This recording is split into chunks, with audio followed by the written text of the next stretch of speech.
Hello, hello, welcome back. I saw something the other day which was not about learning English, but obviously everything takes me back to learning English and teaching this language to you in the most efficient way possible. And it was about exercising.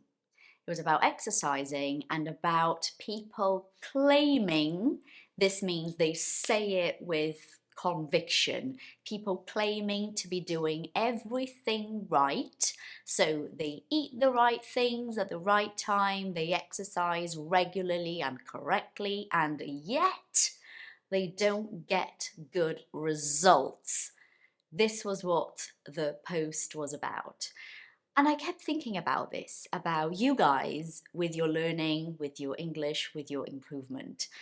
This is something I hear sometimes, Patty, I do everything right. I speak English every day. I live in Australia. I speak the language every day. I listen to a lot of English. My partner is Australian, so the only language I use to communicate with him or her is English.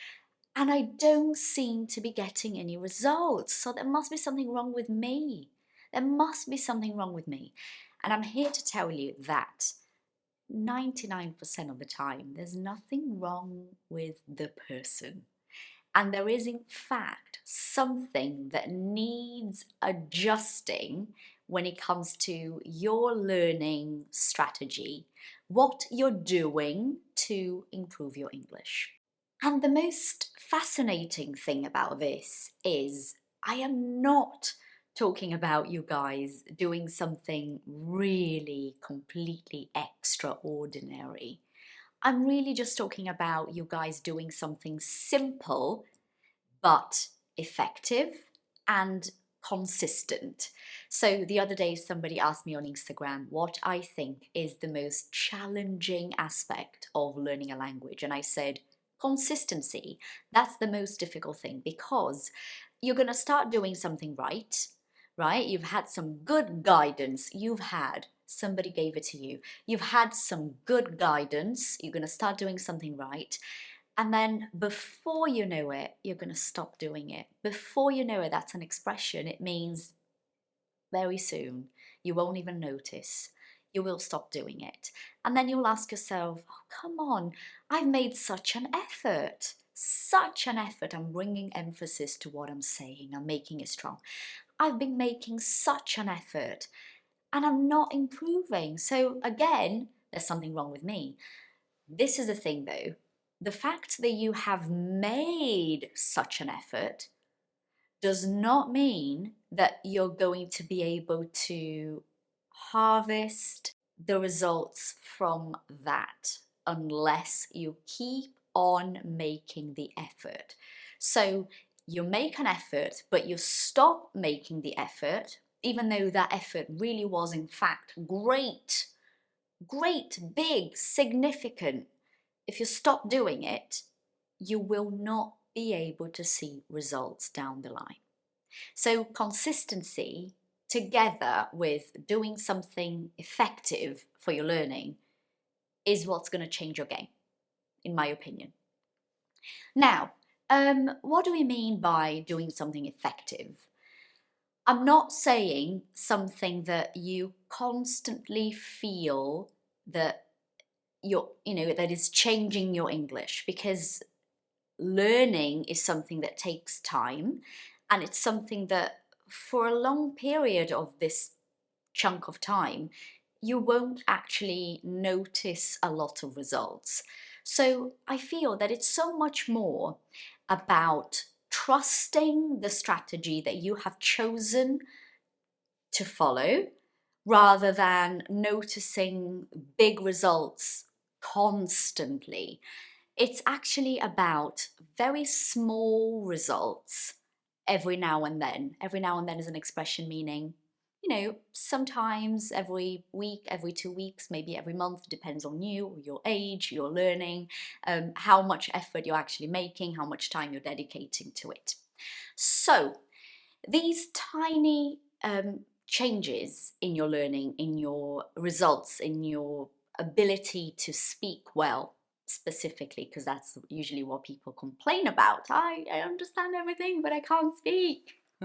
It's usually the thing, isn't it? I think we all have felt this way at some point in our learning. It's about making a call, and even though you struggled during that call, there were things you didn't understand.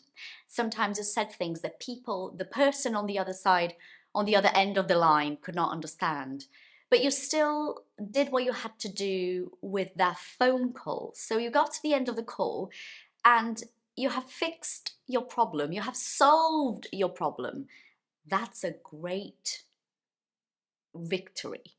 That's a result. That's an achievement. That's an improvement.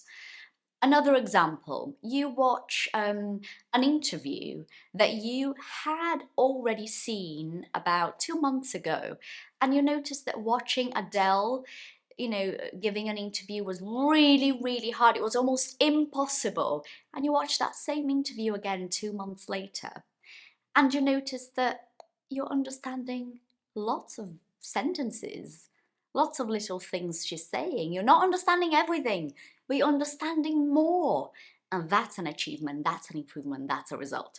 But we don't notice those results because we have this crazy belief that there's going to be one great result, which is going to be like waking up speaking fluently one day.